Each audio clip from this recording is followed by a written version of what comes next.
Hello, I'm Sandy Walden of Serenity, your grief coach. And tonight I am joined by the Reverend Debbie Malison. She's co-pastor of the Spiritualist Church in West Allis, Wisconsin, a national spiritualist teacher and an evidential medium.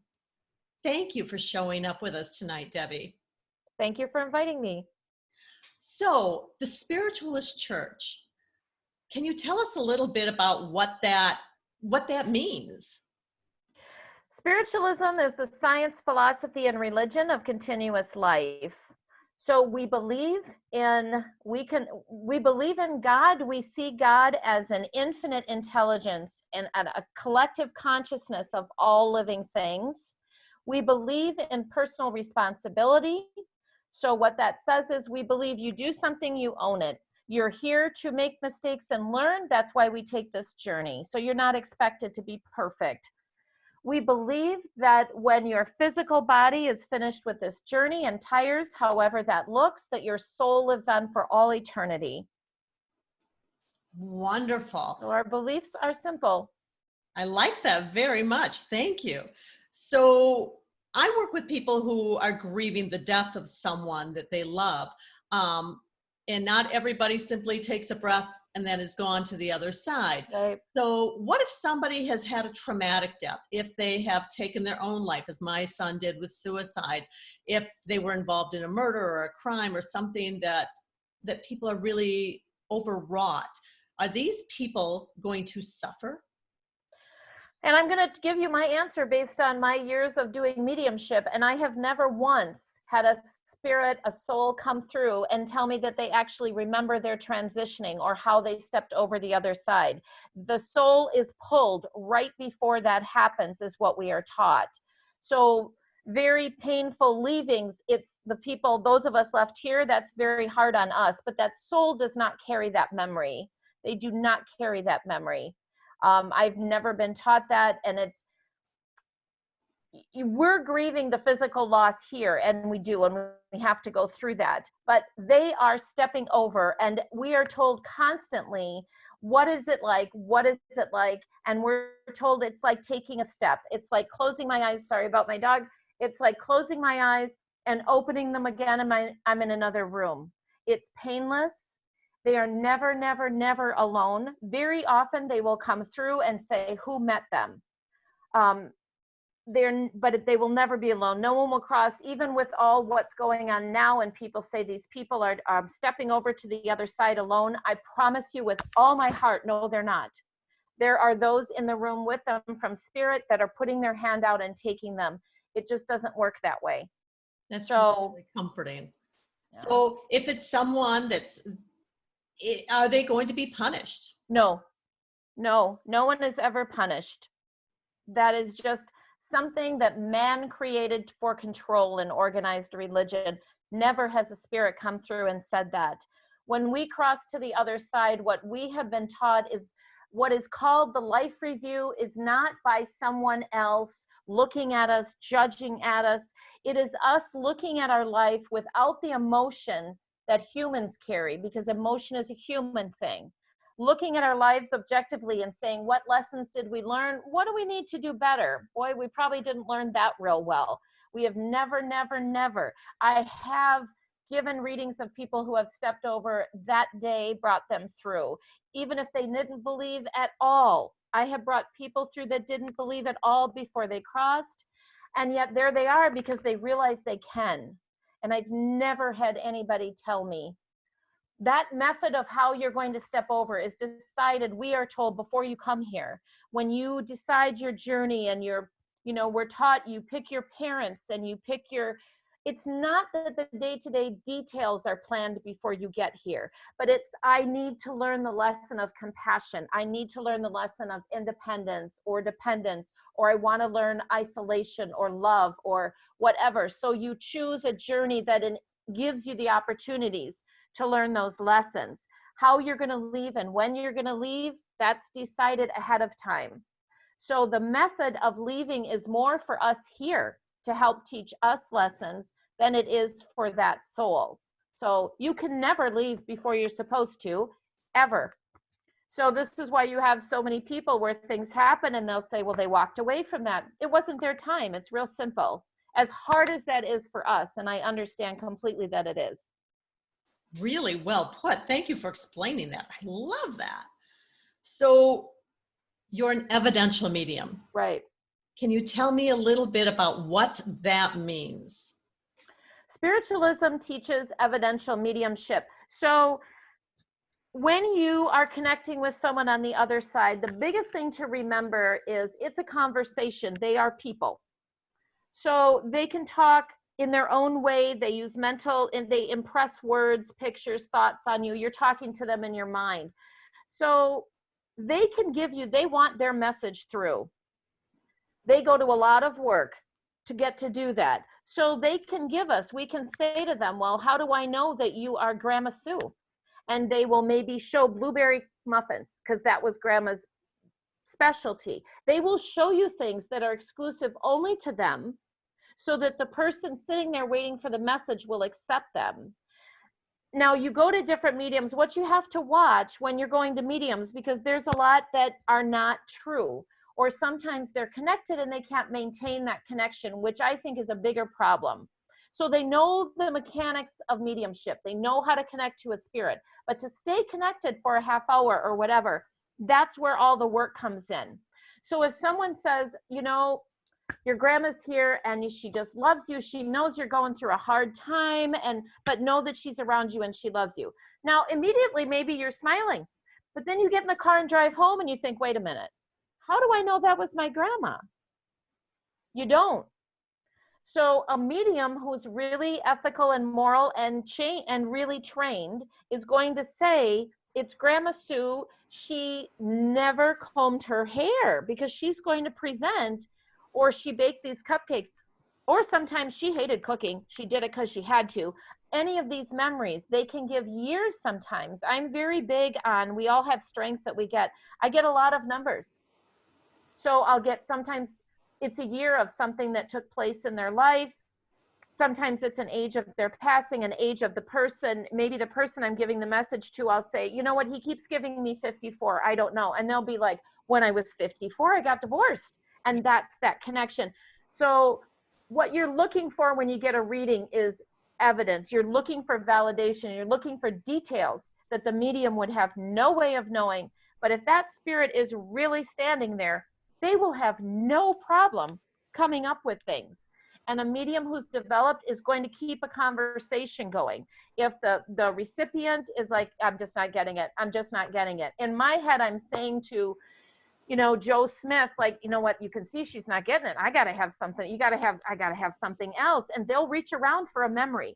You know, maybe they'll give a memory of, I had one reading where he came through with this pair of shoes that his wife had worn to a special event. Now understand, this woman was in her 50s and the shoes were when she was in her 20s, but he described them so clearly that it triggered a memory. And I'm like, he remembers. So that is always possible. And if you are dealing with someone who is like, well, you know what, that's all I've got, they left. They never left. That's a medium not able to hold that connection. And that's another important thing. It's always going to be the medium. That spirit's probably standing right there going, oh my, you know, I went to all this work and she just isn't getting it or isn't hearing me. And it's frustrating to them too. You know, not that there aren't ever times when a spirit, especially maybe if they've just transitioned or if they haven't done this sort of connection, they do struggle sometimes. Like I'm trying to speak to you, but we can usually pick up on that too. But they will always, it's a two-way conversation. And I think that's the biggest thing to remember when you are seeking out a reading. It's a two-way conversation with that medium. So always know that that's what's going on. And if you say to the medium, you know, I'm not getting it or I need more, they should not have any problem getting more. So it's something to watch for when you're going for readings. So if I would come to a medium of integrity, mm-hmm. like yourself, and I would say, okay, I would like to speak with my Grandpa Dean. Mm-hmm. Can you dial him up and bring him in? No. And that is again one of the most difficult things, because it is not, 1-800-spirit. It is whoever, they're always with us, but they're not always that with us. So when you go for a reading, first of all, the spirit world knows you're going to come for that reading. Whoever needs to give you that message, they're going to step forward. And they're very polite in that world. So they're going to allow whoever needs to come forward. So you can think about mom all day. And sometimes that helps because you are pulling her in by thinking. But that doesn't mean if mom's over there and there's, cousin Pete, and cousin Pete needs to warn you about that car you're going to buy that's a lemon, mom's stepping back and she's letting cousin Pete. So whoever has the most important message is always going to be able to step forward.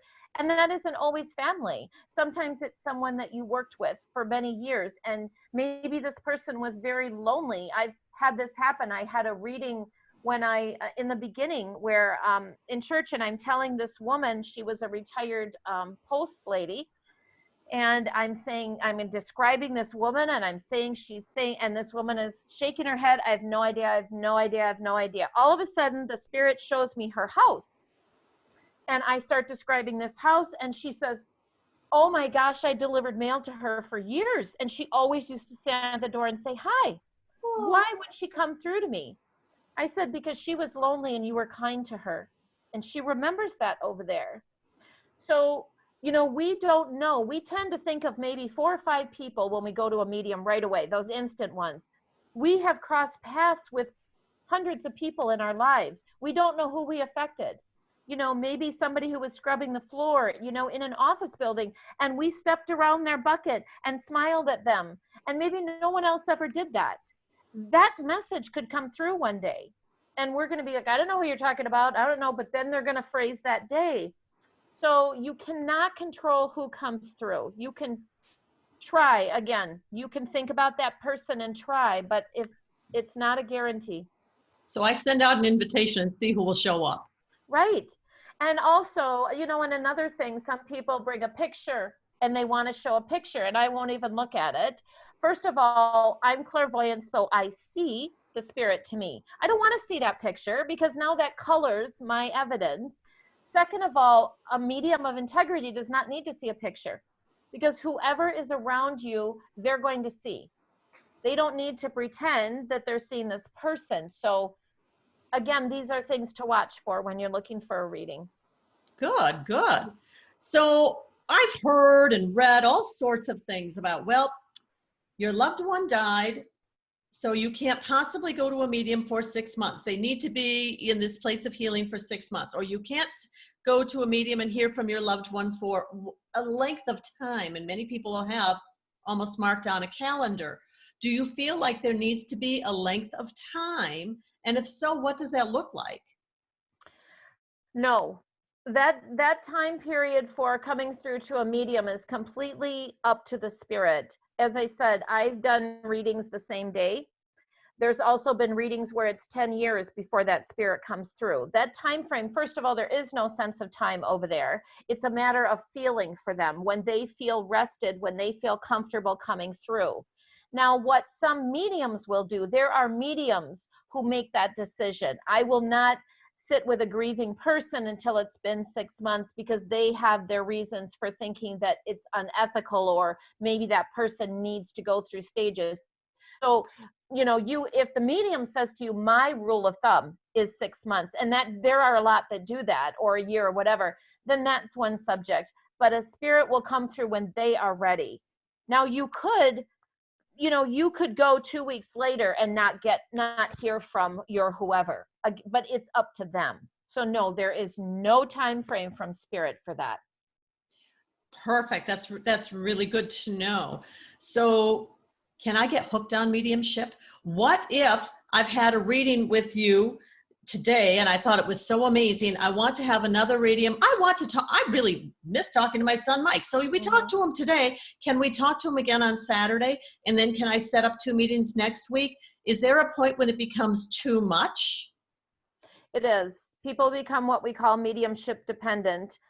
And the problem with that is it's a short-term comfort in the sense that they get excited and then they feel good that day. But the reality is they do have to learn how to live without the physical presence of their loved one. And I've gone through and I've learned over the years, because in the beginning I was that medium that would accommodate that person if they wanted it every week or any time. I was that medium. And I've learned from spirit and from experience that it's not the healthiest thing to do. I personally have a 6 month. Some mediums are a year. I feel 6 months is okay. If I have someone who is grieving very heavily and just comes to me and says, their fault, I'm going to do it, and it's only been 3 months or something, I'm doing it because I feel like their loved one must know that and they're not moving on. So a little bit of it is situational. But yeah, people can become, and you can't live your life by that. You can't. You do have to learn to be without that physical presence and to accept that they have a separate life now. And that's hard. That's where a lot of people, I have found, they get uncomfortable with that.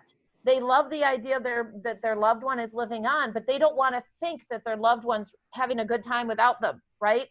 And that's really hard for them. And I think that's something always has to be considered with the medium too. Is this person just trying to pull that spirit and stop them from moving on?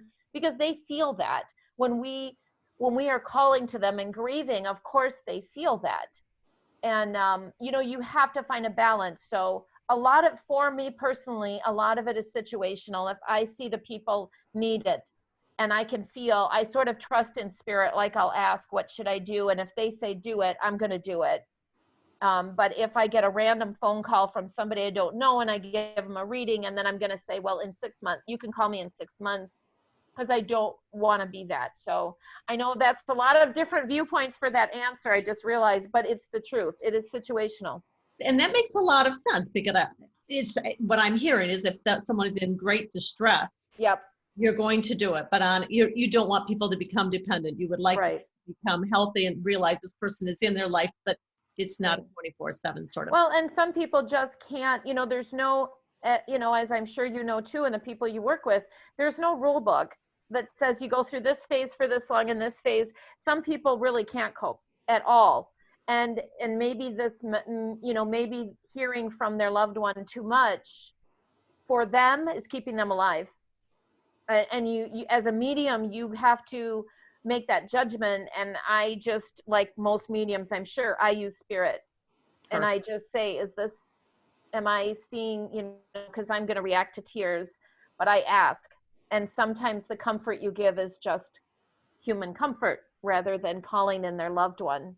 That's perfect. I like that you're not just paying attention to what I might say, you're asking. Yeah. And that makes an awful lot of sense to me. So they know everything over there, That's what they said when they were here. Yes. Only they have help over there to back that up. So having a reading with a medium is an amazing experience. Is that the only way I can be in contact with my loved one? Absolutely not. We can talk, and the book you've written that I recommend to so many people speaks so clearly to that, because I think it's one of the most solid things. But you can have other things go on. There's little signs, and most of those things are happening a lot, but people don't have that awareness. Once you point out to them, look around, because maybe in their reading, the loved one will say, do you remember, and I've had this happen, do you remember when that spoon fell in the pot the other day when you were cooking? You didn't know why? That was me. Or you find it's a legitimate thing, pennies on the floor, when you know there weren't any. When you find feathers, when you find acorns, as your son, when you are drawn, sometimes when you're driving and your eye is pulled to this sign. Now, maybe you've driven by that sign for 5 years at 7:45 every morning. For some reason, you want to look at it. And it's because of the words or the number on there. Numbers on a license plate, you get pulled. You get a song in your head for no reason. I am not a Frank Sinatra fan in any shape or form. And I'm getting ready this morning, and all of a sudden I found myself singing a Frank Sinatra song. And I caught myself after a minute, because I've been doing this long enough. It's amazing. It took me a while. And I'm like, okay, wait, who is that? Because That's not me. And it was that whole, maybe I think it was Frank's Fly Me to the Moon. Fly Me to the Moon. Okay, that's what it was. And I'm singing it. Good, because it was just going through my head when you said Frank Sinatra. No, really? So it was you, probably your son. How funny. Yeah, but yeah, so there's all sorts of signs. What the biggest thing is, be aware and trust yourself. Sometimes you get a little chill of cold air and it's not cold. Things like that. So it's being aware. A very vivid dream. And people say, well, it was a dream. And I say, why do you think that? I communicate with your loved one with mental telepathy. Why can't you? So if you wake from a dream that's extremely vivid and you really feel like he or she was right here, they probably were. So pay attention to things. They do the best they can. Electronics, they're huge on. My phone, day before yesterday, I woke up, it was yesterday morning, and apparently I called voicemail 3 times in the night, and I know I didn't. So I think between that and the song, someone is, so you just watch for these things. That's remarkable. And I could have a 2-hour conversation with you. And so I'd like to have more conversations with you. But for right now, I want to say thank you for being here and for sharing all of this amazing information. I know I'm going to have many, many more questions next time we sit down. So again, I look forward to it. Thank you. And Debbie, would you care to share some of your information? If somebody's interested in having a reading with a medium of great integrity, and I have to say, I cannot recommend you enough because I think you're phenomenal. You're the star. You got your own pedestals. Oh, well, you are very kind. How can they find I'm on Facebook under Debbie Lynn. That's and it says on there what I do, what I do. Well, it's my picture, so that with my granddaughter. So they can Facebook message me. I do podcast some of my sermons and meditations through Sprecher. But you would look under, it's called Sunday Morning Thoughts with Lynn. Oh my gosh, isn't that awful? Spiritualism and Spiritualism and Life. So it's pink. It's a pink circle with it's a little rag doll in it. Because I wrote a book and that chived with the name of my book. So, but I do put podcasts on there regularly. So that's on Sprecher as well. So yeah, Facebook message me or. Perfect. And I'll have your information that we'll put in text along with this when this goes up. So that anybody can find you. They don't have to necessarily wait till the end of the message, though I think it's well worth doing. Thank you very much. Thank you. As always, it's a pleasure to speak with you. And I so appreciate your sharing your incredible knowledge and your gift with us. Well, thank you. Thank you.